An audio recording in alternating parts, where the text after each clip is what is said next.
Assalamualaikum waalaikumsalam warahmatullahi wabarakatuh.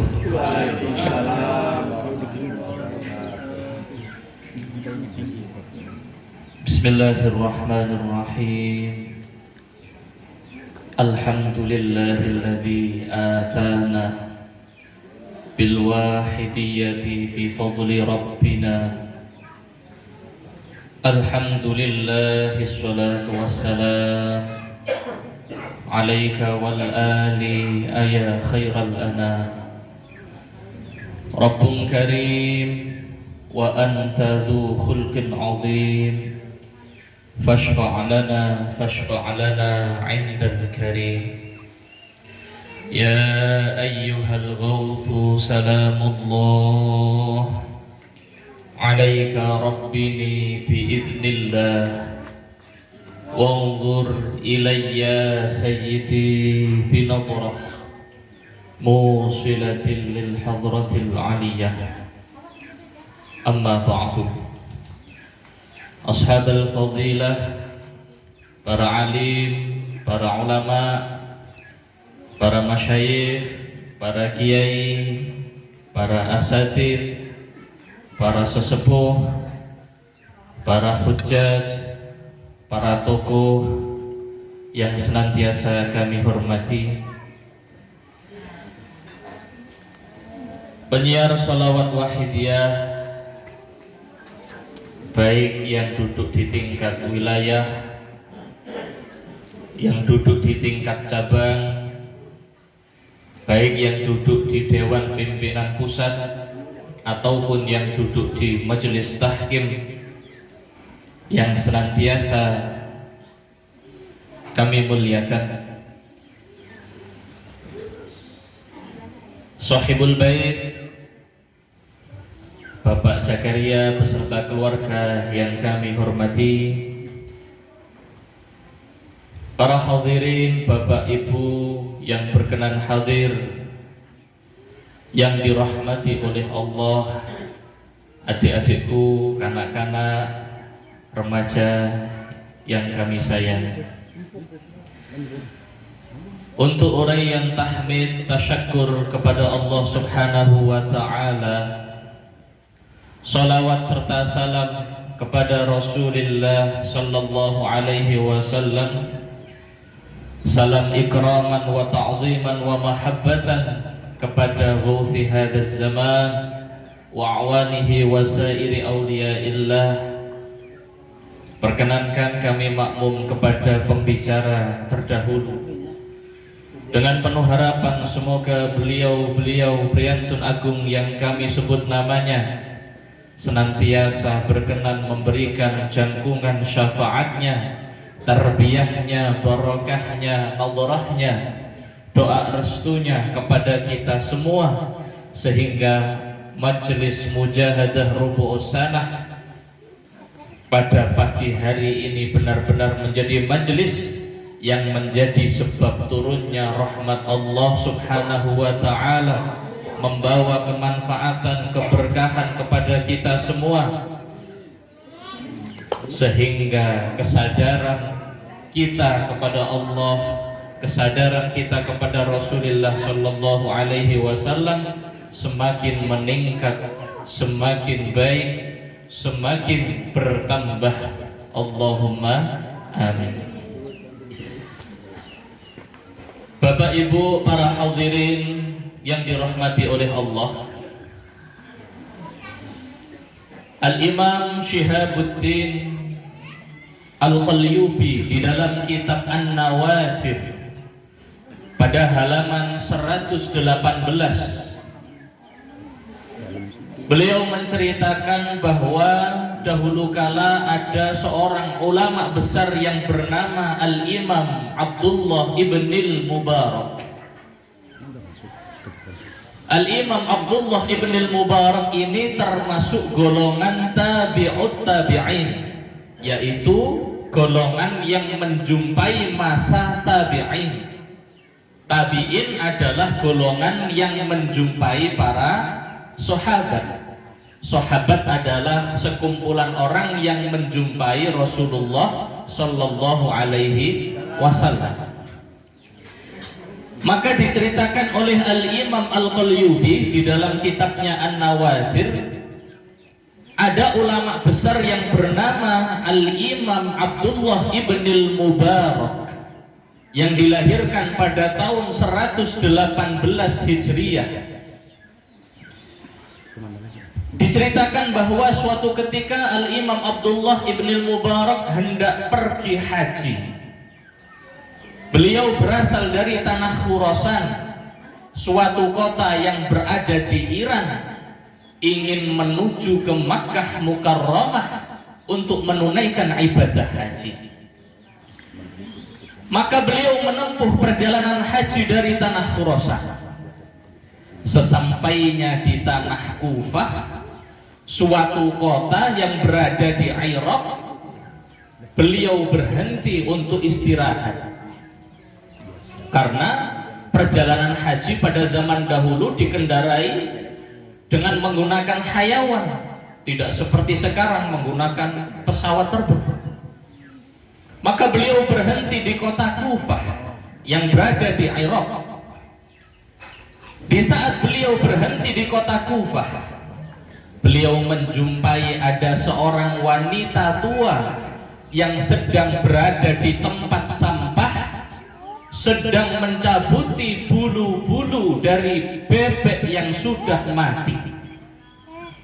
Ada perempuan yang mencabuti bulu-bulu bebek yang sudah mati.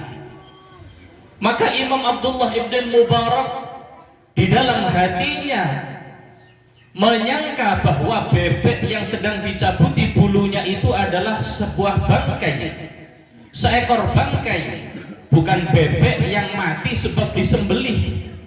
Artinya karena bangkai maka haram untuk dimakan. Maka Imam Abdullah ibn Mubarak ini bertanya kepada ibu-ibu itu, "Wahai wanita, apakah bebek yang kamu cabuti bulu-bulunya itu adalah bangkai atau bebek itu mati karena disembelih?" Berkali-kali Imam Abdullah ibn Mubarak bertanya, tetapi tidak dijawab oleh perempuan itu. Pada akhirnya ibu-ibu itu menjawab, "Maitatun wa uridu an akulaha ana wa iyali." Wahai Bapak Abdullah ibn Mubarak, bebek ini adalah bebek bangkai, bukan mati karena disembelih. Dan bangkai bebek ini hendak aku makan bersama dengan keluargaku yang ada di rumah. Maka Imam Abdullah ibn Mubarak yang mendengar jawaban dari perempuan itu tertegun hatinya. Bagaimana ada perempuan yang hidup di kota Kufah, pusat keislaman pada saat itu, pusat perkembangan syariat pada zaman itu, tetapi ada wanita yang hendak memakan bangkai bebek. Maka ditanya oleh Imam Abdullah ibn Mubarak, "Wahai wanita, sesungguhnya bangkai itu haram untuk dimakan. Kamu tahu di dalam agama Islam bangkai itu haram untuk dimakan. Kenapa kok mau memakan bangkai?"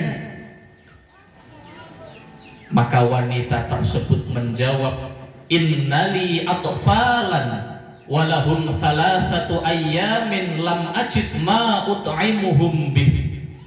Wahai Imam Abdullah, sesungguhnya saya memiliki anak-anak yang masih kecil. Anak-anak saya sudah 3 hari 3 malam tidak makan, tidak minum. Saya tidak memiliki makanan yang bisa saya berikan kepada anak-anak saya ini. Maka saya mencari sesuatu yang bisa dimakan. Saya jumpailah bangkai bebek ini. Maka Imam Abdullah ibn Mubarak setelah mendengar jawaban perempuan itu, langsung pergi ke penginapan beliau. Beliau ambil semua bekalnya, beliau ambil semua makanan yang dimilikinya. Bahkan beliau bawa kendaraan yang saat itu hendak digunakan untuk menempuh perjalanan dari tanah Khurasan menuju ke Makkah Mukarramah untuk menjalankan haji. semuanya dibawa kepada wanita tua tersebut. Setelah sampai di hadapan wanita tua itu, Imam Abdullah berkata, "Wahai wanita, ini ada makanan, ini ada bekal, bahkan ini ada kendaraan yang seharusnya saya gunakan untuk pergi haji." Saat itu kendaraan yang hendak dipakai adalah baghol. Baghol itu anak perkawinan antara kuda dengan keledai. Semuanya diberikan kepada wanita itu. Imam Abdullah berkata, "Jangan memakan bangkai wahai wanita, sesungguhnya bangkai itu diharamkan oleh Allah atas orang-orang yang beriman." Maka Imam Abdullah kembali ke penginapan beliau. Sesampainya di penginapan beliau, Imam Abdullah ini karena tidak memiliki bekal, karena tidak memiliki makanan, karena kendaraannya sudah disodakohkan kepada perempuan tua renta tadi, maka otomatis Imam Abdullah tidak bisa melanjutkan perjalanan hajinya, tertahan di kota Kufah. Sehingga ketika para jamaah haji pergi menuju ke tanah Makkah, Imam Abdullah ibn Mubarak tetap di tanah Kufah sambil menunggu jamaah haji itu selesai melakukan ibadah haji. Setelah semua jamaah haji selesai melakukan ibadah haji, Imam Abdullah ibn Mubarak ikut pulang bersama dengan jamaah haji. Padahal Imam Abdullah ibn Mubarak tidak ikut berangkat haji. Maka sesampainya di tanah Khurasan, tanah kelahiran beliau, tanah tempat tinggal beliau, semua masyarakat menyambut kedatangan Imam Abdullah ibn Mubarak, memberikan selamat kepada Imam Abdullah ibn Mubarak, mendoakan agar hajinya diterima oleh Allah. Marhaban, selamat datang wahai Imam Abdullah ibn Mubarak, semoga haji engkau adalah haji yang diterima oleh Allah subhanahu wa ta'ala. Karena Imam Abdullah ini ulama besar, maka semua masyarakat menyambut Imam Abdullah ibn Mubarak. Tetapi Imam Abdullah ibn Mubarak berkata kepada mereka, "Wahai para bapak, para ibu, innani lam ahujja fi hadzal 'am." Saya tahun ini tidak bisa berangkat haji. Saya tertahan di kota Kufah karena bekal saya habis. Saya tidak berangkat haji. Maka sebagian dari jamaah haji itu ada yang bilang, "Wahai Imam Abdullah ibn Mubarak, bukankah saya berjumpa engkau di tanah Arafah saat kita pergi bersama berangkat haji?" Yang lain berkata, "Wahai Imam Abdullah ibn Mubarak, bukankah saya bertemu dengan engkau di tanah Mina?" "Wahai Imam Abdullah ibn Mubarak, bukankah kita bertemu di Musdalifah?" Banyak orang yang menyaksikan kehadiran Imam Abdullah ibn Mubarak mengikuti haji di Makkah, padahal Imam Abdullah ibn Mubarak tidak sampai ke kota Makkah. Maka Imam Abdullah Mubarak berkata lagi, "Wahai para hadirin, para bapak, para ibu, saya ini tidak pergi haji sebab bekal saya habis di kota Kufah." Maka Imam Abdullah bin Mubarak kebingungan, kok banyak orang yang melihat saya, padahal saya tidak pergi ke tanah Makkah. Di dalam keadaan yang bingung itu, pada malam hari Imam Abdullah ibn Mubarak tertidur. Di dalam tidurnya itu Imam Abdullah ibn Mubarak mendengarkan orang yang berkata, "Ya Abdullah, innallaha qad qabila shadaqatak wa ba'atha malakan ala suratik fahajja anka." Wahai Imam Abdullah, sesungguhnya Allah menerima sedekah kamu kepada perempuan itu. Lalu Allah mengutus malaikat yang menyerupai wajah kamu, malaikat yang menyerupai tubuh kamu, kemudian malaikat itu menghajikan kamu. Maka yang namanya Imam Abdullah ibn Mubarak ini merupakan seorang ulama yang pernah dihajikan oleh malaikat. Ini diceritakan oleh Imam Qalyubi di dalam kitabnya An-Nawadir. Ini bukan cerita karangan saya. Imam Qalyubi itu ulama besar di dalam mazhab Syafi'i. Maka para hadirin Bapak Ibu yang dirahmati oleh Allah, artinya apa? Artinya Allah menilai niat baik yang ada di dalam hati kita. Artinya apa? Menjaga niat baik di dalam hati kita itu sangat penting sekali. Imam Abdullah yang tidak berangkat haji, sebab niat baiknya, sebab kesungguhan niatnya oleh Allah, diberikan pahala orang yang berangkat haji. Bahkan Allah mengirimkan malaikat yang menyerupai wajahnya Imam Abdullah, kemudian menghajikan Imam Abdullah. Ini semata-mata disebabkan niat baik yang dimiliki oleh Imam Abdullah ibn Mubarak. Bapak Ibu yang dirahmati oleh Allah, saking pentingnya menjaga niat ini, ada seorang ulama yang bernama Al-Imam Ahmad ibn Hanbal. Imam Ahmad ibn Hanbal ini merupakan ulama yang dilahirkan pada tahun 164 Hijriah. Salah satu pendiri 4 madhab yang paling terkenal, murid dari Al-Imam Asy-Syafi'i, Imam Ahmad ibn Hanbal, pendiri dari madhab fikih yang namanya madhab Hambali. Imam Ahmad ini diceritakan merupakan seorang ulama yang hafal 1 juta hadis. Kita ini mungkin hanya hafal 1 hadis, hadis innamal a'malu binniyah. Itu pun kita tidak hafal sanadnya, itu pun kita tidak tahu hukumnya apakah sahih, apakah hasan. Imam Ahmad bin Hanbal ini diceritakan oleh para ulama hafal 1 juta hadis. Seorang ulama yang ibadahnya begitu luar biasa, sehingga diceritakan sehari semalam Imam Ahmad ibn Hanbal itu sholatnya 300 rakaat. Kita ini mungkin sholatnya yang wajib 17 rakaat, mungkin ditambah duha 2 rakaat, 1 witir menjadi 20 rakaat.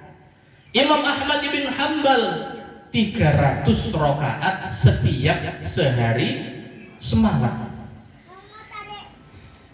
Setiap 1 minggu menghatamkan Al-Quran 2 kali, 1 kali di waktu malam, 1 kali di waktu siang. Merupakan ulama yang mustajab doanya. Maka diceritakan di dalam kitab yang bernama Sifatus Safwah. Dulu itu ada ulama yang bernama Syekh Ali bin Abi Fazarah. Syekh Ali ini memiliki seorang ibu yang lumpuh, sudah 20 tahun tidak bisa berjalan, lumpuh. Maka ibunya yang sudah tua renta, tidak bisa berjalan selama 20 tahun, berkata kepada Syekh Ali, "Wahai Ali, datanglah kepada Imam Ahmad, mintakan saya doa kepada Imam Ahmad agar penyakit saya, lumpuh saya ini dihilangkan oleh Allah." Maka Imam Ali bin Abi Fazarah ini berangkat menuju Imam Ahmad bin Hanbal. Sesampainya di rumah Imam Ahmad, Syekh Ali salam, "Assalamualaikum." Dijawab oleh Imam Ahmad, "Waalaikumsalam. Ada apa?" "Ibu saya yang sudah tua renta meminta doa agar dihilangkan penyakitnya yang sudah lumpuh selama 20 tahun." Maka Imam Ahmad marah sambil berkata, "Nahnu ahwaju an tad'uwallaha lana." Kami ini yang lebih membutuhkan doa kamu. Kok kami disuruh mendoakan kamu? Tetapi Imam Ahmad sambil marah itu kemudian pergi, masuk ke dalam rumah. Keluarlah dari rumah Imam Ahmad seorang perempuan tua yang bertanya kepada Syekh Ali, "Apakah engkau tadi yang berbicara dengan Imam Ahmad bin Hanbal?" "Iya, wahai ibu-ibu tua." Ibu-ibu tua itu berkata, "Qad taraktuhu yad'ullaha laha." Saya tadi meninggalkan Imam Ahmad di dalam rumah. Beliau sedang mendoakan ibu kamu agar diangkat penyakitnya oleh Allah Subhanahu wa ta'ala. Maka Syekh Ali pulang ke rumah. Sesampainya di rumah, ketika Syekh Ali mengetuk pintu rumahnya, mengucapkan salam assalamualaikum, ternyata yang membukakan pintu adalah ibunya. Ibunya berkata, qad wahaballahu li al-afiyah, Allah telah memberikan aku kesembuhan sebab didoakan oleh Imam Ahmad ibn Hanbal. Ini ulama yang mustajab doanya. Sekali berdoa Allah mengijabah. Orang yang sudah lumpuh 20 tahun didoakan langsung bisa jalan, sembuh.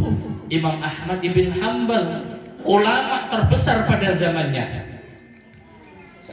Ketika Imam Ahmad ini meninggal, yang menghadiri pemakamannya itu diceritakan dalam kitab-kitab sejarah, berjuta-juta orang yang menghadiri pemakamannya. Artinya ini ulama besar. Imam Ahmad ini ibadahnya luar biasa, ilmunya luar biasa, mustajab doanya.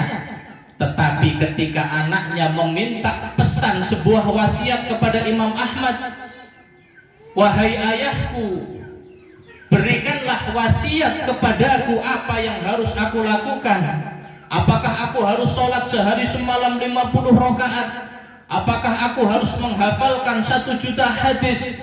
Apakah aku harus mengarang kitab yang berjilid-jilid? Maka Imam Ahmad berkata kepada anaknya ini, ya bunayya inwil khaira fa innaka la tazalu ala khairin ma nawaital khairah. Wahai anak lelakiku, senantiasalah kamu berusaha untuk melakukan niat yang baik di dalam hati kamu, karena sesungguhnya kamu akan senantiasa berada dalam keadaan yang baik selama kamu memiliki niat yang baik di dalam hati kamu. Maka kita sebagai pengamal sholawat wahidiyah, para hadirin Bapak Ibu yang saya hormati, kita dibimbing dengan ajaran dari beliau muallif sholawat wahidiyah yang namanya lillah, agar kita senantiasa menjaga niat baik di dalam hati kita. Karena dengan lillah ini semua yang kita lakukan akan bernilai ibadah di sisi Allah. Kelihatannya seseorang melakukan hal-hal yang bersifat duniawi, bekerja di pasar, kelihatannya melakukan pekerjaan yang bersifat duniawi, pergi ke sawah, kelihatannya melakukan hal-hal yang bersifat duniawi, berkumpul bersama dengan keluarga, duduk-duduk di rumah. Tapi jika diniatkan dengan lillah, maka semuanya akan menjadi nilai ibadah di sisi Allah Subhanahu wa ta'ala. Karena kita ini oleh Allah diperintahkan hidup di dunia ini semata-mata untuk beribadah kepada Allah. Wa ma khalaqtul jinna wal insa illa liya'budu. Hanya untuk beribadah kita diciptakan oleh Allah. Kalau kita memandang ibadah itu hanya sholat, hanya puasa, hanya sedekah, maka pasti ibadah kita ini sangat sedikit. Kita bisa menghitung sholat kita sehari semalam berapa rakaat, kita bisa menghitung berapa sedekah kita, kita bisa menghitung berapa puasa kita. Mungkin puasanya hanya pada bulan puasa Ramadan saja. Kalau kita memandang ibadah hanya dari sholat, puasa, haji, sedekah, maka sudah pasti ibadah kita ini sangat sedikit. Tetapi dengan lillah, kita dibimbing oleh beliau muallif sholawat wahidiyah untuk senantiasa niat di dalam hati melakukan semua kegiatan kita selama tidak melanggar aturan syariat, selama tidak melanggar undang-undang, diniatkan semata-mata melakukan perintah Allah. Memakai pakaian perintah Allah menjadi ibadah. Padahal kita ini meskipun tidak kita lillahkan, sama-sama memakai pakaiannya, tapi kalau dengan lillah akan bernilai ibadah. Memakai kopiah, memakai jam, memakai sandal, bahkan makan, bahkan minum, berkumpul dengan anak, berkumpul dengan istri, ketika dilillahkan semua akan bernilai ibadah. Bahkan di dalam hal-hal yang kita tidak mampu untuk melakukan, dianjurkan bagi kita untuk senantiasa niat untuk melakukan. Misalkan kita melihat ada orang yang fakir tapi kita kok tidak bisa membantu, diniatkan di dalam hati untuk membantu karena Allah. Misalkan kita tidak bisa mengikuti jamaah, ya Allah, karena ada udzur, diniatkan berjamaah. Semua hal-hal baik itu diniatkan di dalam hati, maka oleh Allah akan dicatat itu sebagai nilai-nilai ibadah. Ini adalah luar biasanya ajaran lillah. Maka para hadirin Bapak Ibu yang dirahmati oleh Allah, di dalam sebuah kitab yang bernama Al-Mau'izatul Hasanah, dikarang oleh Al-Imam Abdul Ahad, beliau menceritakan bahwa Rasulullah Shallallahu Alaihi Wasallam pernah bersabda bahwa besok di hari kiamat ada seorang hamba yang menghadap kepada Allah Subhanahu wa Ta'ala dengan membawa bergunung-gunung amal kebaikan. Ada seorang hamba yang datang sowan kepada Allah pada hari kiamat dengan membawa amal kebaikan yang bergunung-gunung banyaknya, tinggi menjulang, sangat banyak. Tetapi kemudian ada malaikat yang menyeru, "Man kana lahu ala fulanin madlamatun falyakhudha." Barang siapa yang pernah dizalimi oleh si fulan, hamba yang banyak kebaikannya ini, maka hendaknya dia datang, dia mengambil hak-hak yang pernah diambil oleh hamba ini. Akhirnya yang pernah diambil hartanya datang, diambilkan dari kebaikannya yang banyak itu. Yang pernah digosipi datang, diambillah pahala kebaikannya. Yang pernah dizalimi semuanya datang, mengambil kebaikan-kebaikan yang dibawa oleh hamba itu menghadap kepada Allah, sehingga tidak ada satupun ibadah, sehingga tidak ada satupun amal kebaikan, tidak ada satupun ketaatan yang tersisa. Semua diambil oleh orang-orang yang pernah dizalimi, yang diambil hartanya, yang digunjing, yang diribah, yang digosip, yang pernah dianiaya, semuanya datang mengambil kebaikan-kebaikan hamba ini, sehingga hamba tersebut menghadap kepada Allah yang tadinya banyak sekali kebaikannya, menjadi sama sekali tidak memiliki amal baik di hadapan Allah Subhanahu wa Ta'ala. Maka hamba tersebut kebingungan di hadapan Allah. Allah berfirman kepada hamba tersebut, "Inna laka indi khairan lam yattali' alaihi malaikatun wala ahadun min khalqi." Wahai hambaku, jangan khawatir, jangan kamu bingung, kamu masih memiliki kebaikan yang aku simpan, yang belum pernah dilihat malaikat, yang belum pernah dilihat oleh salah seorang hamba-hambaku. Hamba itu bingung, ya Allah, kebaikan apa yang tidak dilihat oleh orang lain, tidak dilihat oleh malaikat, sehingga tidak dicatat di dalam buku catatan amal. Hamba tersebut bertanya kepada Allah, amal apa itu ya Allah?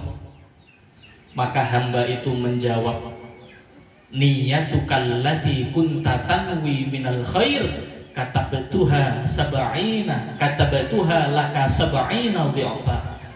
Amal itu adalah niat-niat baik yang pernah kamu lakukan di dalam hati kamu. Aku catat amal niat kamu di dalam hati kamu itu, aku lipat gandakan menjadi 70 kali. Sehingga hamba tersebut masih membawa kebaikan yang sangat banyak di hadapan Allah, karena dia pernah meniatkan niat-niat yang baik di dalam hatinya. Maka kita ini senantiasa berusaha, bisa atau tidak bisa melakukan, yang penting di dalam hati senantiasa berusaha untuk niat yang baik-baik, niat jamaah, niat memperjuangkan wahidiyah, niat menyiarkan wahidiyah, niat menyebarluaskan sholawat wahidiyah beserta bimbingannya ini kita niatkan di dalam hati. Kalau kita bisa melakukan, maka Allah mencatatnya berkali-kali lipat. Tapi kalau kita tidak bisa melakukan, itu sudah dicatat oleh Allah sebagai suatu kebaikan. Ini bukan berarti amal itu tidak penting. Amal itu penting, tetapi niat, memperbaiki niat, mengatur niat sebelum melakukan amal itu jauh lebih penting. Hadirin hadirat yang dirahmati oleh Allah, maka sekarang pertanyaannya, apa niat kita berangkat ke dalam majelis mujahadah Rubu'us Sanah ini? Sekarang pertanyaannya, niat apa yang kita niatkan di dalam hati kita ini ketika kita berangkat ke majelis mujahadah Rubu'us Sanah ini? Bapak Ibu, niat pertama yang hendaknya kita lakukan adalah di dalam hati kita niatkan semata-mata kita melakukan ketaatan kepada Allah, kita melakukan ketaatan kepada baginda Nabi Muhammad sallallahu alaihi wasallam. Di dalam hati kita ini kita niatkan, ya Allah, saya berangkat ini niat taat kepada Engkau, taat kepada Rasulullah sallallahu alaihi wasallam. Mengapa para bapak, para ibu penting niat taat ini? Dulu itu ada seorang sahabat, salah satu sahabat yang paling mencintai Rasulullah, salah satu sahabat yang terkenal kecintaannya kepada Rasulullah begitu luar biasa. Sahabat ini bernama Sayyidina Thauban. Sayyidina Thauban ini dulu adalah seorang hamba sahaya yang kemudian dimerdekakan oleh Rasulullah.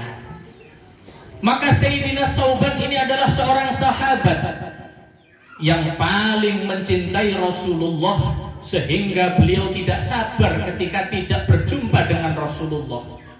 Ketika tidak melihat Rasulullah, maka Sayyidina Thauban ini tidak nafsu makan. Pokok kalau belum melihat Rasulullah, Sayyidina Thauban ini tidak nafsu makan. Sampai-sampai diceritakan bahwa beliau tubuhnya kurus kering, tinggal kulit dan daging, wajahnya pucat karena tidak berjumpa dengan Rasulullah sallallahu alaihi wasallam. Maka dalam keadaan yang seperti itu, wajahnya pucat, tubuhnya kurus kering, tinggal kulit dan tulang saja, Sayyidina Thauban akhirnya berjumpa dengan Rasulullah. Maka ditanya oleh Rasulullah, "Ma ghayyara launak?" Ya Thauban, kenapa kamu itu kok tubuhnya sekarang kurus kering? Kenapa kamu itu kok wajahnya sekarang pucat pasi? Maka Sayyidina Thauban menjawab, "Ya Rasulullah, ma bi durrun wala waja'un." Ya Rasulullah, saya ini tidak sakit, juga tidak ada bahaya yang menyerang saya. Tetapi saya ini ketika belum melihat Engkau ya Rasulullah, maka saya itu rindu kepada Engkau. Saya tidak nafsu makan, saya gundah, saya gelisah, saya galau kalau belum melihat Engkau ya Rasulullah. Saya itu memikirkan ya Rasulullah, ketika saya di dunia ingin berjumpa dengan Engkau, maka mudah saya datang ke masjid, saya berjumpa dengan Engkau. Saya datang ke rumah Engkau, maka saya akan berjumpa dengan Engkau. Tetapi ya Rasulullah, saya bingung bagaimana besok kalau di akhirat. Saya khawatir saya ini tidak bisa melihat Engkau, karena Engkau adalah Nabi, karena Engkau adalah Rasul, karena engkau adalah orang yang paling mulia di sisi Allah, maka pasti besok kalau di surga diletakkan di surga yang paling tinggi, fi a'lal 'illiyin, bersama dengan para nabi yang lain, bersama dengan para rasul yang lain. Saya ini hamba yang banyak dosanya ya Rasulullah, taatnya juga sedikit.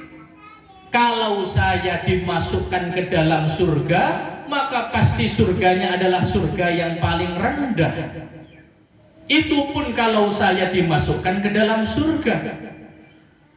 Tapi kalau saya dimasukkan ke dalam neraka, maka selama-lamanya saya tidak akan bisa melihat wajahmu ya Rasulullah. Akhirnya Sayyidina Sauban ini galau, memikirkan hal itu sampai kurus kering, wajahnya pucat pasi. Maka Rasulullah tidak bisa memberikan jawaban, karena Rasulullah itu tidak mengucapkan sesuatu melainkan atas bimbingan wahyu dari Allah. Mau dijawab bagaimana, wahyu belum diturunkan oleh Allah. Maka karena Sayyidina Sauban ini, Allah menurunkan sebuah wahyu kepada malaikat Jibril. Allah berfirman, "Wa may yuti'illaha war rasul faulaika ma'al ladzina an'ama Allahu 'alaihim minan nabiyyin was-siddiqin wasyuhada' was-shalihin wa hasuna ulaika rafiqa."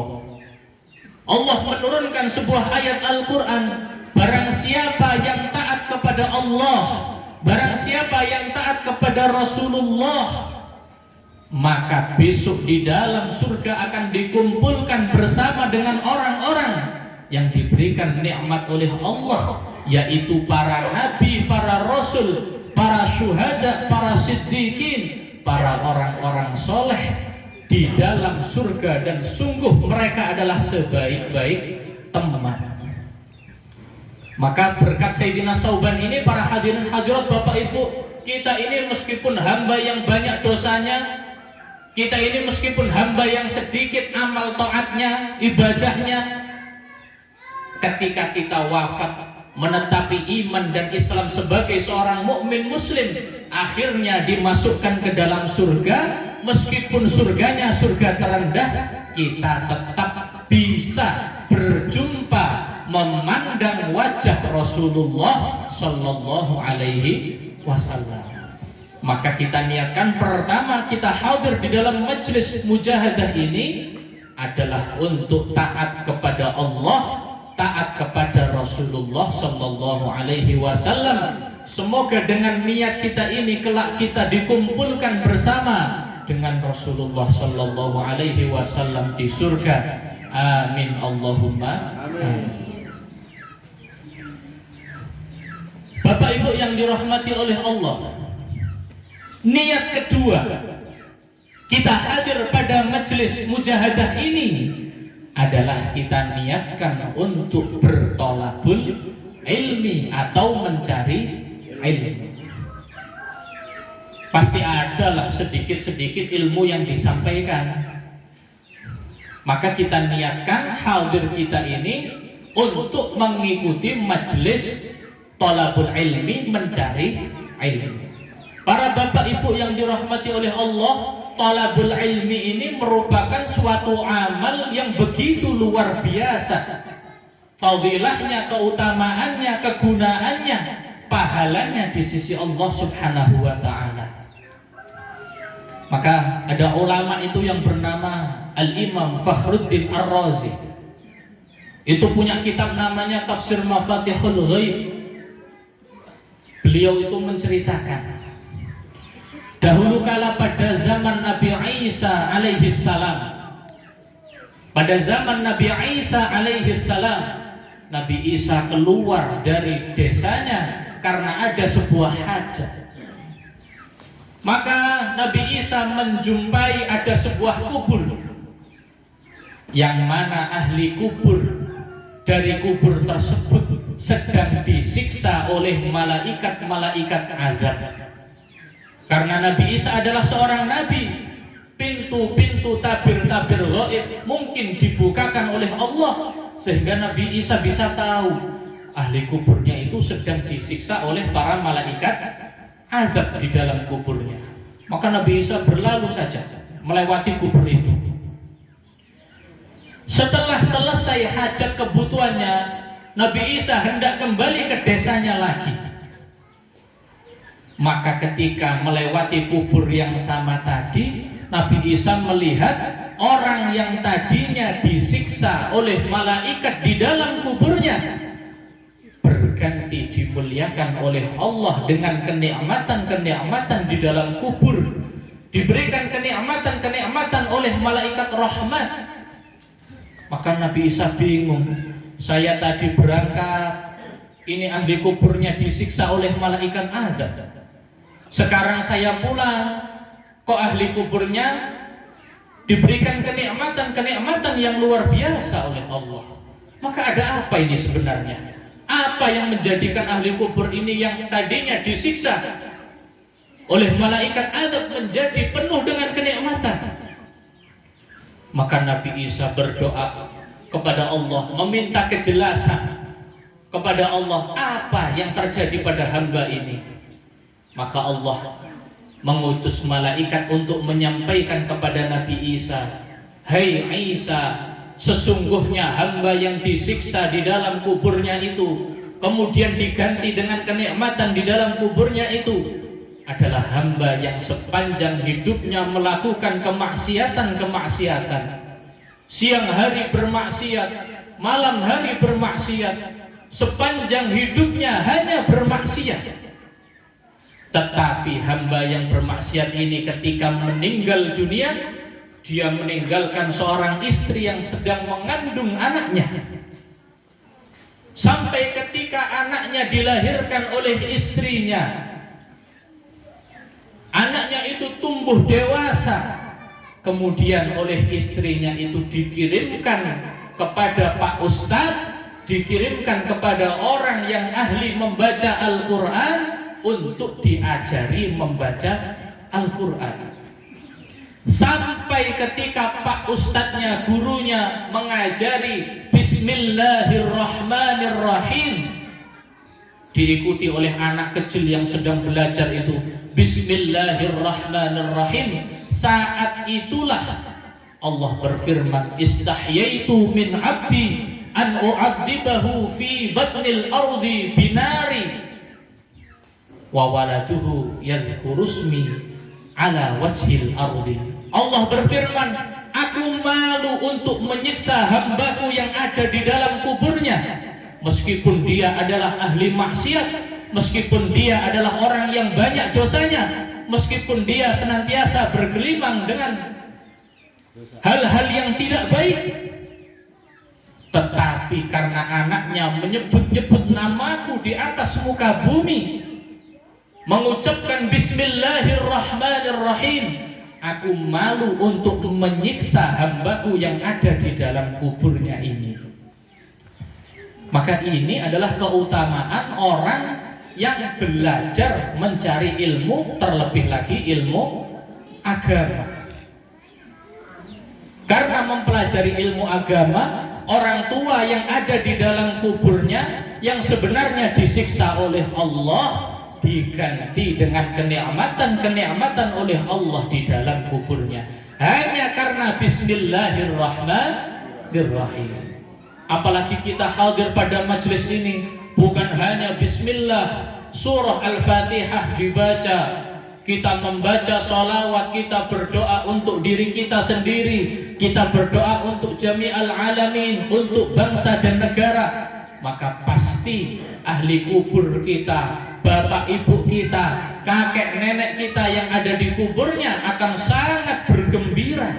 Pasti siksanya akan diangkat oleh Allah, diganti dengan kenikmatan-kenikmatan yang ada di dalam kubur. Maka ini keutamaan orang yang mencari ilmu. Maka bapak ibu ini jangan berhenti untuk mengirimkan anaknya ke majelis-majelis ilmu. Yang kecil-kecil di TPA atau di TPQ, yang sudah besar diajar ngaji ilmu-ilmu agama. Kalau tidak bisa mengajar maka dikirimkan ke pondok pesantren. Itu adalah investasi yang luar biasa untuk masa depan kita. Kita dikubur itu tidak membutuhkan apa-apa. Kita hanya membutuhkan doa dari anak-anak soleh yang kita tinggalkan. Maka jangan sampai anak kita ini tidak berangkat ke majelis-majelis taklim yang ada di sekitar kita, TPI, TPA atau pondok-pondok pesantren, majelis-majelis taklim, untuk senantiasa mempelajari ilmu, lebih-lebih ilmu agama. Hadirin hadirat yang dirahmati oleh Allah, itu adalah niat yang kedua.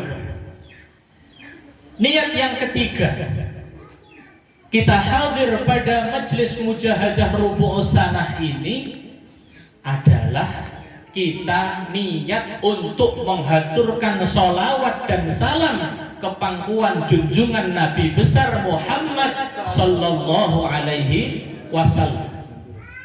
Para bapak ibu yang dirahmati Allah, kita ini tidak boleh memandang remeh sholawat dan salam kepada Rasulullah. Bapak ibu pernah dengar yang namanya Imam Syafi'i? Pernah dengar bapak ibu yang namanya Imam Syafi'i? Berkali-kali kita mendengarkan namanya Imam Syafi'i, Imam Syafi'i. Itu diceritakan di dalam kitab I'anatut Thalibin,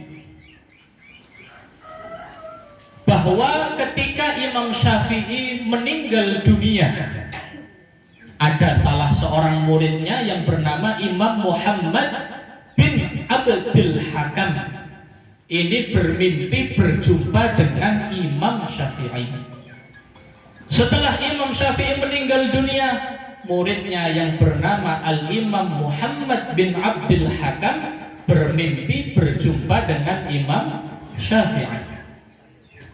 Di dalam mimpinya itu Imam Muhammad bertanya kepada Imam Syafi'i, "Wahai guruku, apa yang diperbuat Allah kepada engkau? Apa yang diperbuat oleh Allah kepada engkau? Apakah diberikan kenikmatan? Atau justru sebaliknya engkau diazab oleh Allah?" Maka Imam Syafi'i menjawab, "Rahimani wa ghafarali wa zufiftu ilal jannah kama tuzafful arus." Katanya Imam Syafi'i, Allah merahmati aku, Allah mengampuni semua dosa-dosaku, bahkan aku diarak menuju surga sebagaimana pengantin baru yang diarak oleh semua orang. Maka Imam Muhammad bin Abdul Hakam bertanya kembali, "Wahai guru, sebab apa engkau dimuliakan oleh Allah sebegitu luar biasanya? Apakah sebab ilmu engkau yang luar biasa? Apakah sebab kitab engkau yang begitu banyaknya? Apakah sebab ibadah-ibadah engkau yang begitu banyak?" Imam Syafi'i ini ulama yang begitu hebat. Bahkan madhabnya masih kita pakai di Indonesia saat ini. Semuanya itu hampir mayoritas dalam fikih semuanya adalah madhabnya madhab Syafi'i. Atas dasar apa wahai guruku engkau dimuliakan oleh Allah, dirahmati oleh Allah, diampuni oleh Allah? Maka Imam Syafi'i menjawab, "Bima fi kitabir risalah minas salati ala Rasulillah sallallahu alaihi wasallam." Aku dirahmati oleh Allah, aku diampuni oleh Allah, aku dimuliakan oleh Allah bukan sebab ilmuku yang banyak, bukan sebab ibadahku yang banyak, bukan sebab kitab-kitabku yang banyak, tetapi karena aku menulis sholawat kepada Rasulullah di dalam kitabku yang bernama kitab Ar-Risalah. Ternyata karena Imam Syafi'i pernah menulis sholawat kepada kanjeng Nabi Muhammad sallallahu alaihi wasallam di kitabnya yang bernama Ar-Risalah. Maka Imam Muhammad bertanya lagi, "Wahai guruku, bagaimana sifat sholawatnya? Bagaimana bacaan sholawatnya?" Maka Imam Syafi'i menjawab, "Allahumma salli ala sayyidina Muhammadin adada ma dzakaraka dzakirun wa ghafala an dzikrihil ghafilun." Allahumma salli ala sayyidina Muhammadin adada ma dzakaraka dzakirun wa ghafala an dzikrihil ghafilun. Ternyata setelah pagi Imam Muhammad bin Abdul Hakam dicek itu kitab Ar-Risalah. Apakah benar Imam Syafi'i ini? Ternyata benar. Di dalam kitab Ar-Risalah ada sighat salawat yang berbunyi Allahumma salli ala sayyidina Muhammadin adada ma dzakaraka dzakirun wa ghafala an dzikrihil ghafilun. Sebab pernah menulis salawat itulah Imam Syafi'i diampuni dosa-dosanya, Imam Syafi'i dirahmati oleh Allah, Imam Syafi'i dimuliakan oleh Allah Subhanahu wa ta'ala. Maka kita hadir pada majelis pagi menjelang siang ini. Yang ketiga niatnya adalah niat hadir majelis sholawat salam kepada Rasulullah Sallallahu Alaihi Wasallam. Karena di dalamnya ini kita membaca, menghaturkan sholawat salam kepada Rasulullah. Maka para hadirin Bapak Ibu yang dirahmati oleh Allah, bahkan dikatakan oleh para ulama, sebagaimana yang dinukil oleh Syekh Yusuf bin Ismail An-Nabhani di dalam kitabnya Sa'adatud Darain, dikatakan oleh para ulama, innaman kana sya'nuhu kafratas salati 'alan nabiyyi sallallahu alaihi wasallam yahsulu lahu syaraful akbar likaunihi sallallahu alaihi wasallam yahduruhu 'inda sakaratil maut. Di antara fadilah memperbanyak membaca sholawat, di antara keuntungan memperbanyak membaca sholawat, di antara kelebihan orang-orang yang memperbanyak membaca sholawat kepada Rasulullah Sallallahu Alaihi Wasallam adalah Allah akan memberikan dia kemuliaan yang sangat agung, yaitu Rasulullah Sallallahu Alaihi Wasallam akan hadir ketika dia menjelang sakaratul maut.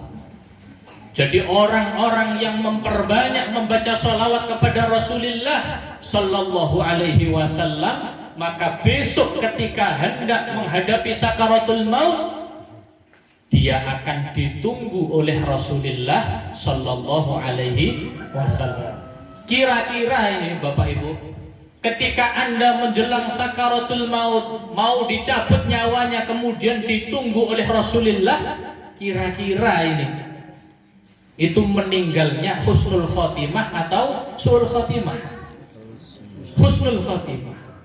Ketika ditunggu oleh Rasulullah, maka pasti meninggalnya adalah meninggal yang husnul khotimah.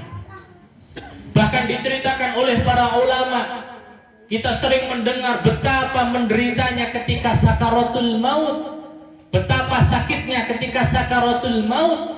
Tapi jika ditunggu oleh Rasulullah, maka saya yakin sakaratul maut itu tidak akan terasa sakit.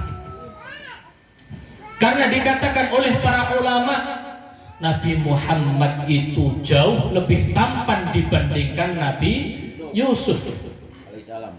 Nabi Yusuf itu sangat tampan, sehingga diceritakan di dalam Al-Quran, wanita-wanita mengiris buah-buahan beserta dengan jari jemarinya dengan tanpa terasa sebab memandang wajahnya Nabi Yusuf. Ibu-ibu itu memegang pisau sama buah, diiris buahnya sampai ke jari-jarinya. Itu tidak terasa karena memandang wajahnya Nabi Yusuf, saking tampannya Nabi Yusuf.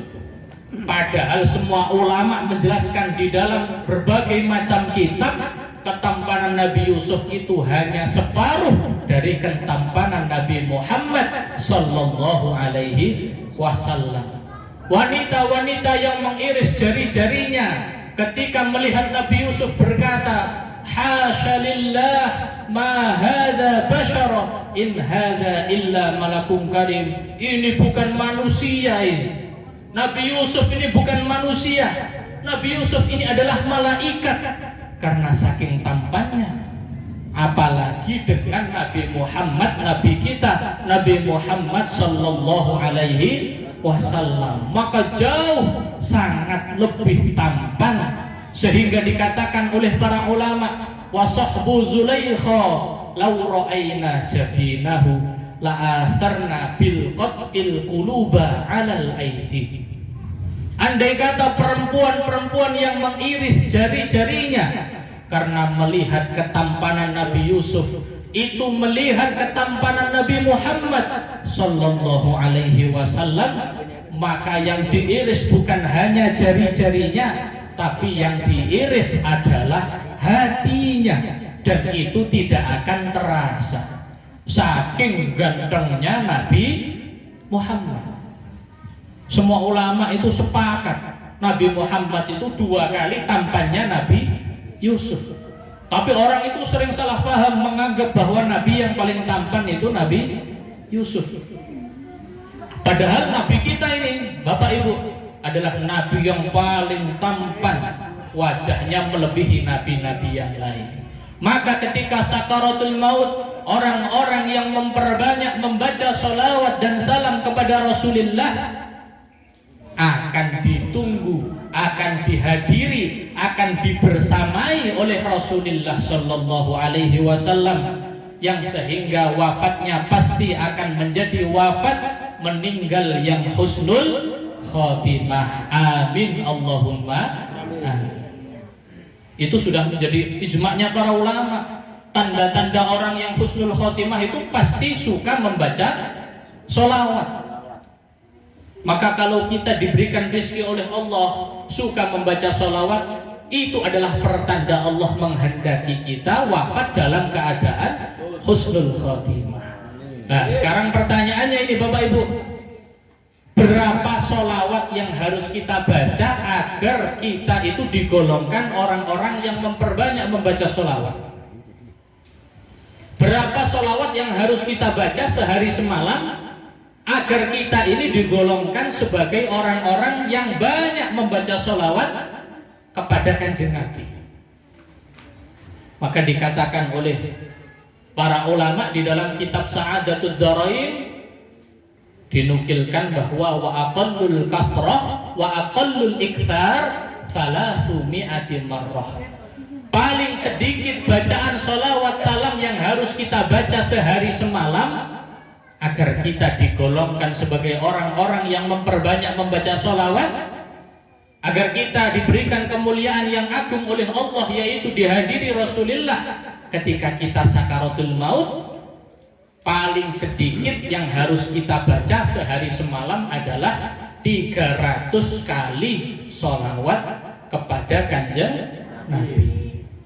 Maka kita ini kalau bisa selain mujahadah yaumiyah, misalkan mujahadah yaumiyah kita itu mujahadah 717 atau mujahadah lampiran, kalau bisa ditambahkan sholawat misalkan yang sering diajarkan di dalam lembaran-lembaran itu, ya Sayyidi ya Rasulullah, kita tambahkan as-salatu wassalamu alaika wa ala alika ya Sayyidi ya Rasulullah. Itu bisa dibaca kapan saja, sambil lihat televisi, sambil di pasar, sambil bekerja. Daripada lisannya tidak digunakan apa-apa, sebaiknya digunakan untuk membaca sholawat. Bisa dengan berbagai sifat, utamanya kita sebagai pengamal wahidiyah tentu dengan sholawat wahidiyah. Maka ketika kita sudah memiliki kebiasaan sehari semalam 300, kita termasuk golongan orang-orang yang banyak membaca sholawat kepada Kanjeng Nabi. Kita akan diberikan kemuliaan oleh Allah Subhanahu wa ta'ala, yaitu ketika kita hendak meninggal dunia akan disertai oleh Rasulullah, sehingga sakaratul maut yang diceritakan begitu sakitnya pastilah tidak akan terasa karena kita dibersamai oleh Rasulullah Sallallahu Alaihi Wasallam. Maka Bapak Ibu, Kanjeng Nabi itu tidak butuh sholawat kita. Buat apa sholawat kita itu? Karena Allah sudah bersolawat kepada Kanjeng Nabi, malaikat sudah bersolawat kepada Kanjeng Nabi. Sholawat kita ini apa bandingannya kalau dibandingkan dengan sholawatnya Allah, dibandingkan dengan sholawatnya para malaikat? Maka para bapak ibu, sholawat kita ini sesungguhnya fadilahnya kembali kepada diri kita masing-masing. Kanjeng Nabi tidak butuh sholawat kita. Apa untungnya bagi Kanjeng Nabi? Tapi kita wajib membalas kecintaan Kanjeng Nabi kepada kita. Salah satu cara yang paling mudah adalah dengan membaca sholawat kepada Rasulullah Sallallahu Alaihi Wasallam. Bapak Ibu, di dalam hadis yang diriwayatkan Imam Tabrani, suatu ketika Ibu Aisyah itu melihat Kanjeng Nabi dalam keadaan yang bahagia, Kanjeng Nabi dalam keadaan yang senang, Kanjeng Nabi sedang berbunga-bunga. Maka Ibu Aisyah meminta didoakan kepada Kanjeng Nabi, "Ya Rasulullah, doakan saya ya Rasulullah." Maka Kanjeng Nabi mendoakan, "Allahumma ufir li Aisyata ma taqaddama min dambiha wa ma ta'akhkhar, ma asarrat wa ma a'lanat." Ya Allah, ampunilah Aisyah dosa-dosa yang sudah berlalu, dosa-dosa yang akan datang, dosa-dosa yang dilakukan secara sembunyi-sembunyi, dosa-dosa yang dilakukan secara terang-terang. Maka Ibu Aisyah karena didoakan oleh Rasulullah itu saking senangnya sampai terjatuh-jatuh kepalanya di atas pahanya, saking senangnya tertawa-tawa Ibu Aisyah. Maka ditanya oleh Rasulullah, "Apakah kamu bahagia dengan doaku wahai Ibu Aisyah?" Ibu Aisyah menjawab, "Bagaimana saya tidak bahagia ya Rasulullah? Engkau doakan, engkau adalah makhluk yang paling mulia, engkau adalah makhluk yang paling agung di sisi Allah, engkau adalah makhluk yang paling dicintai oleh Allah, engkau adalah doanya yang pasti diijabah oleh Allah, pastilah saya bahagia." Maka Rasulullah Sallallahu Alaihi Wasallam bersabda, "Wallahi innaha la du'ai li ummati fi kulli salat." Ketahuilah wahai Aisyah, sesungguhnya doa itu adalah doa yang senantiasa aku panjatkan kepada Allah untuk umat-umatku di setiap sholat yang aku lakukan. Maka kita ini Bapak Ibu didoakan senantiasa oleh Rasulullah di dalam setiap sholatnya, bukan hanya sholat wajibnya, setiap sholatnya dimintakan ampun oleh Rasulullah. Maka Rasulullah begitu mencintai kita,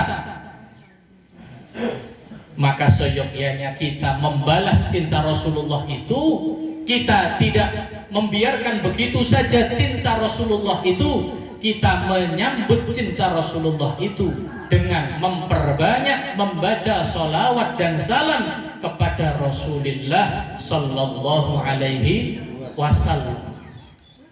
Maka mari kita mengadakan permohonan kepada Allah, sowan kepada Rasulullah, sowan kepada Ghawthu hadzal zaman, kita taubat kepada Allah, memanggil-manggil Rasulullah, membaca sholawat kepada Rasulullah, meminta syafaat kepada Rasulullah. Kita mengadakan mujahadah. Besok ketika di padang mahsyar itu para bapak ibu, semua nabi oleh Allah dipersilahkan untuk duduk di atas mimbar. Mimbar-mimbar yang terdiri dari cahaya. Semua nabi duduk di atas mimbar yang terdiri dari cahaya. Satu-satunya nabi yang tidak duduk di atas mimbar yang sudah disediakan oleh Allah adalah Nabi Muhammad Sallallahu Alaihi Wasallam. Nabi Muhammad bersabda, "Makhafata ayyub'atha bi ilal jannah wa tabqa ummati ba'di." Aku khawatir kalau aku duduk nanti aku digiring dimasukkan ke dalam surga, sedangkan masih ada satu dari umatku yang tersisa belum dimasukkan surga oleh Allah Subhanahu wa ta'ala. Maka Nabi Muhammad memohon kepada Allah, "Ya Allah, ajil hisabahum, percepatlah hisab umatku itu." Sehingga kita ini Bapak Ibu, meskipun umat yang paling akhir dari Nabi yang paling terakhir, akan dihisab paling awal, akan dimasukkan ke dalam surga paling awal oleh Allah Subhanahu wa ta'ala. semata-mata karena pembelaan, karena cinta, karena kasih sayang Nabi Muhammad sallallahu alaihi wasallam kepada kita. Sehingga ada dari umat-umat Nabi Muhammad yang harusnya masuk neraka karena dibela oleh Nabi Muhammad, mendapatkan syafaat dari Nabi Muhammad, banyak membaca sholawat dan salam kepada Nabi Muhammad, dimasukkan ke dalam surga oleh Allah Subhanahu wa ta'ala. Maka mari kita haturkan sholawat dan salam kita kepada Nabi Muhammad. Kita mengharap syafaat Nabi Muhammad, kita mengharap kita dipandang oleh Nabi Muhammad, diingat wajah-wajah kita oleh Nabi Muhammad, sehingga ketika di padang mahsyar besok, hari di mana seseorang itu menginginkan agar senantiasa keluar dari padang mahsyar meskipun dibawa ke neraka. Saking gentingnya huru-hara di padang mahsyar itu, seseorang ingin dikeluarkan dari padang mahsyar meskipun menuju ke neraka. Kita diingat wajahnya oleh Rasulullah, dipandang oleh Rasulullah, diberikan syafaat oleh Rasulullah sallallahu alaihi wasallam, digiring oleh Rasulullah. Yang tadinya seharusnya kita menuju ke neraka, berubah, kita dimasukkan ke dalam surga oleh Allah Subhanahu wa ta'ala. Mari para hadirin hadirat, Al-Fatihah.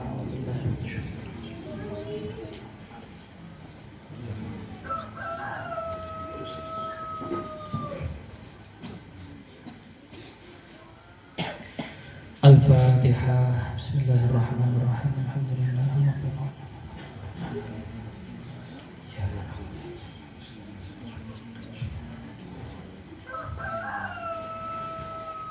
Al-Fatihah. Bismillahirrahmanirrahim.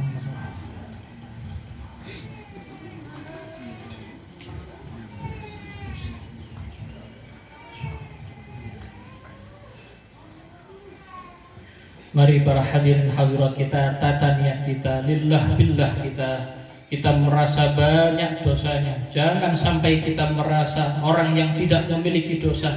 Kita sadari kita adalah orang yang banyak dosanya, sehingga dengan mujahadah ini kita berharap dosa-dosa kita diampuni oleh Allah Subhanahu wa ta'ala, mendapatkan syafaat Rasulullah sallallahu alaihi wasallam, mendapatkan bimbingan tarbiyah yang khusus dari beliau fi hadzal zaman radhiyallahu taala anhu. Allahumma ya wahidu ya ahad, ya wajidu ya jawad, salli wa sallim wa barik ala sayyidina Muhammad wa ala ali sayyidina Muhammad fi kulli lamhatin wa nafasin bi'adati ma'lumatillahi wa fuyudatihi wa amdadihi. Allahumma ya wahidu ya ahad, ya wajidu ya jawad, salli wa sallim wa barik ala sayyidina Muhammad wa ala ali sayyidina Muhammad fi kulli lamhatin wa nafasin bi'adati ma'lumatillahi wa fuyudatihi wa amdadihi. Allahumma ya wahidu ya ahad, ya wajidu ya jawad, salli wa sallim wa barik ala sayyidina Muhammad wa ala ali sayyidina Muhammad في كل لمحة ونفس بعدد معلومات الله وفيضاته وأمداده. اللهم يا واحد يا أحد، يا وجد يا جواد، صل وسلم وبارك على سيدنا محمد وعلى آل سيدنا محمد في كل لمحة ونفس بعدد معلومات الله وفيضاته وأمداده.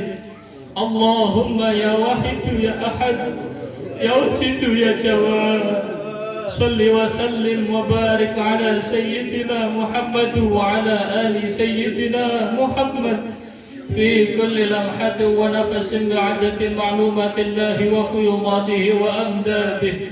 اللهم يا واحد يا أحد، يا وجد يا جواد، صل وسلم وبارك على سيدنا محمد وعلى آل سيدنا محمد في كل لمحة ونفس بعدد معلومات الله وفيضاته وأمداده.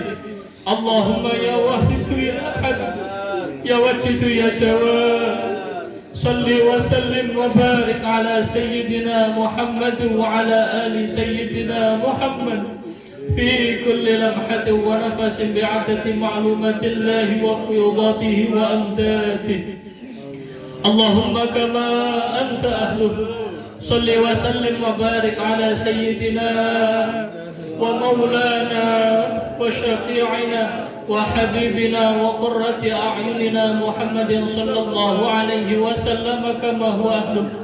نسألك اللهم بحقه أن تغرقنا في لجة بحر الوحدة حتى لا نرى ولا نسمع ولا نجد ولا نحس ولا نتحرك ولا نسكن إلا بها، وترزقنا تمام مغفرتك يا الله، وتمام نعمتك يا الله، وتمام معرفتك يا الله، وتمام محبتك يا الله، وتمام رضوانك يا الله. وصل وسلم وبارك عليه وعلى آله وصحبه عدد ما أحاط به علمك وأحصاه كتابك برحمتك يا أرحم الراحمين، والحمد لله رب العالمين. اللهم كما أنت أهله صل وسلم وبارك على سيدنا ومولانا وشفيعنا وحبيبنا وقرة أعيننا محمد صلى الله عليه وسلم كما هو أهله. نسألك اللهم بحقه أن تغرقنا في لجة بحر الوحدة حتى لا نرى ولا نسمع ولا نجد ولا نحس ولا نتحرك ولا نسكن إلا بها، وترزقنا تمام مغفرتك يا الله، وتمام نعمتك يا الله، وتمام معرفتك يا الله، وتمام محبتك يا الله، وتمام رضوانك يا الله. وصل وسلم وبارك عليه وعلى آله وصحبه عدد ما أحاط به علمك وأحصاه كتابك برحمتك يا أرحم الراحمين، والحمد لله رب العالمين. اللهم كما أنت أهله صل وسلم وبارك على سيدنا ومولانا وشفيعنا وحبيبنا وقرة أعيننا محمد صلى الله عليه وسلم كما هو أهله.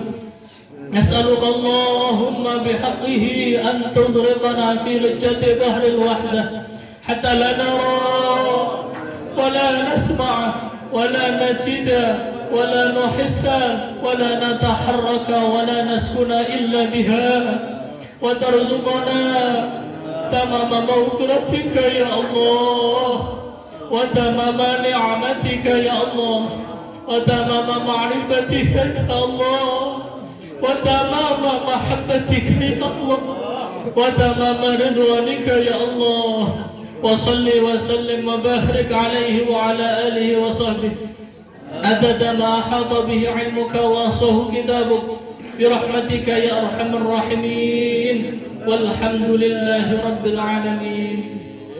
يا شافع الخلق الصلاة والسلام عليك نور الخلق فاتي الأنام، وأصله وروحه أدركني فقد ظلمت أبدا وربني، وليس لي يا سيدي سواك، فإن ترد كنت شخصا هالكا.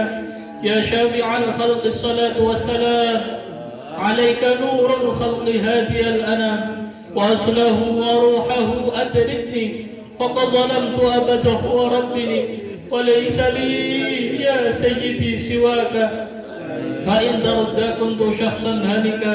يا شافع الخلق الصلاة والسلام عليك نور الخلق هادي الأنام، وأصله وروحه أدركني فقد ظلمت أبدا وربني، وليست لي يا سيدي سواك، فإن ترد كنت شخصا هالكا.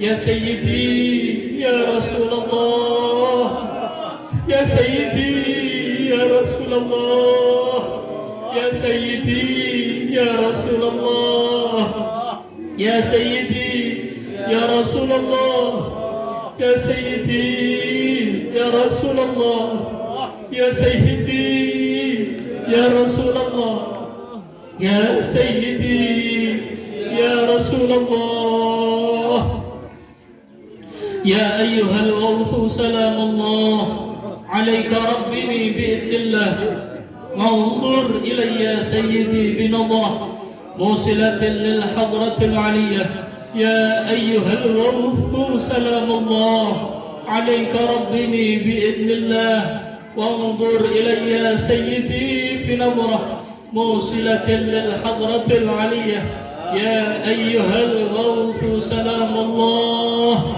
عليك ربني بإذن الله وانظر إلي يا سيدي بنظرة موصلة للحضرة العلية يا شافع الخلق حبيب الله صلاته عليك مع سلامه ضلت وضلت حيلتي في بلدتي خذ بيدي يا سيدي والأمة يا شافع الخلق حبيب الله صلاته عليك مع سلامه ضلت وضلت حيلتي في بلدتي خذ بيدي يا سيدي والأمة يا شافع الخلق حبيب الله صلاته عليك مع سلامه ضلت وضلت حيلتي في بلدتي خذ بيدي يا سيدي والأمة يا سيدي يا رسول الله يا سيدي يا رسول الله يا سيدي يا رسول الله يا سيدي يا رسول الله يا سيدي يا رسول الله يا سيدي يا رسول الله يا سيدي يا رسول الله يا ربنا اللهم صل سلم على محمد شفيع الأمم والآل واجعل الأنام مسرعين بالواحدية لرب العالمين يا ربنا اغفر يسر افتح واهدنا قرب ألف بيننا يا ربنا يا ربنا اللهم صل سلم على محمد شفيع الأمم والآل واجعل الأنام مسرعين بالواحدية لرب العالمين يا ربنا اغفر يسر افتح واهدنا قرب ألف بيننا يا ربنا يا ربنا اللهم صل سلم على محمد شفيع الأمم والآل واجعل الأنام مسرعين بالواحدية لرب العالمين يا ربنا اغفر يسر افتح واهدنا قرب وألف بيننا يا ربنا اللهم بارك فيما خلقت وهذه البلدة يا الله وفي هذه المجاهدة يا الله اللهم بارك فيما خلقت وهذه البلدة يا الله وفي هذه المجاهدة يا الله اللهم بارك فيما خلقت وهذه البلدة يا الله وفي هذه المجاهدة يا الله اللهم بارك فيما خلقت وهذه البلدة يا الله وفي هذه المجاهدة يا الله اللهم بارك فيما خلقت وهذه البلدة يا الله وفي هذه المجاهدة يا الله اللهم بارك فيما خلقت وهذه البلدة يا الله وفي هذه المجاهدة يا الله اللهم بارك فيما خلقت وهذه البلدة يا الله وفي هذه المجاهدة يا الله استغفر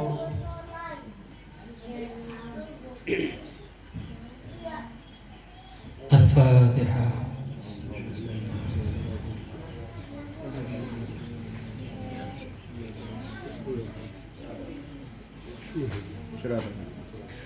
بسم الله الرحمن الرحيم اللهم بحق اسمك العظم وبجاه سيدنا محمد صلى الله عليه وسلم وببركة غوث هذا الزمان وعوانه وسائر أوليائك يا الله يا الله يا الله رضي الله تعالى عنهم اللهم بحق اسمك العظم وبجاه سيدنا محمد صلى الله عليه وسلم وببركة غوث هذا الزمان وعوانه وسائر أوليائك يا الله يا الله يا الله رضي الله تعالى عنهم اللهم بحق اسمك الأعظم وبجاه سيدنا محمد صلى الله عليه وسلم وببركة فوز هذا الزمان وعوانه وسائر أوليائك يا الله يا الله يا الله رضي الله تعالى عنهم بلغ جميع العالمين نداءنا هذا واجعل فيه تأثيرا بليغا بلغ جميع العالمين نداءنا هذا واجعل فيه تأثيرا بليغا بلغ جميع العالمين نداءنا هذا واجعل فيه تأثيرا بليغا فإنك على كل شيء قدير وبالإجابة جدير فإنك على كل شيء قدير وبالإجابة جدير فإنك على كل شيء قدير وبالإجابة جدير ففروا إلى الله ففروا إلى الله ففروا إلى الله ففروا إلى الله ففروا إلى الله ففروا إلى الله ففروا إلى الله وقل جاء الحق وزهق الباطل إن الباطل كان زهوقا وقل جاء الحق وزهق الباطل إن الباطل كان زهوقا وقل جاء الحق وزهق الباطل إن الباطل كان زهوقا. الفاتحة.